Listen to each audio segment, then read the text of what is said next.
For the next year, we are counting down to our nation's 250th birthday by sharing stories of history in the Pacific Northwest. This week, we take you to Independence, Oregon, which is preparing for a major event to remember veterans of the Vietnam War.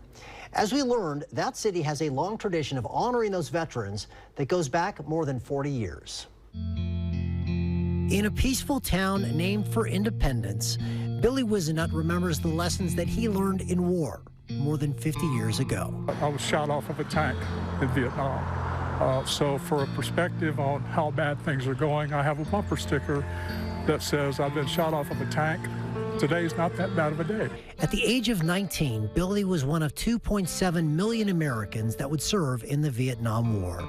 A radio operator in the Marine Corps, he lost friends in combat and saw death up close. A lot of Vietnam veterans are reluctant to speak about their time. However, when we're together on rare occasions, that's when we feel more comfortable about sharing those stories. And it was that idea of veterans coming together that left a lasting mark on independence. Everything in this area of Veterans Plaza, I've said this before, it's got veterans' fingerprints all over it. In 1982, 3 Vietnam vets installed this memorial in the city's downtown to remember those lost in the war. The first Vietnam War memorial in Oregon. And we also found that it's the first one west of the Mississippi. In later years, an informational kiosk was installed and an area to honor local veterans by name. This display case was handmade by a Vietnam veteran who served in the same unit that I did in Vietnam, and I did not know that until the day that we were installing this. And not only is this the oldest Vietnam Veterans Memorial in the West, it was dedicated 4 months before the National Memorial in Washington, D.C. A sacred spot of remembrance with more than 58,000 names. Billy went there once to find the name of his friend Martin Millick. Billy was with Martin on the day he was killed in an ambush. Fortunately, I had Vietnam veterans on either side of me that I served with, and I cried. And I've been telling people, and I probably should stop saying this because people are getting tired of it, but Marines don't cry, we sweat through our eyes. So I've been sweating quite a bit here lately. Today, Billy's tears are not just from grief, but gratitude. He is part of a 25-person committee that is bringing the Wall That Heals to Independence.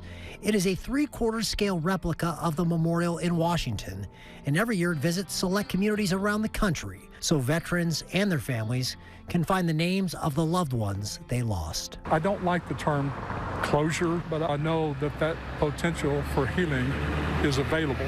People from throughout the Northwest will have 4 days to visit the memorial to share their loss, their gratitude, and their stories.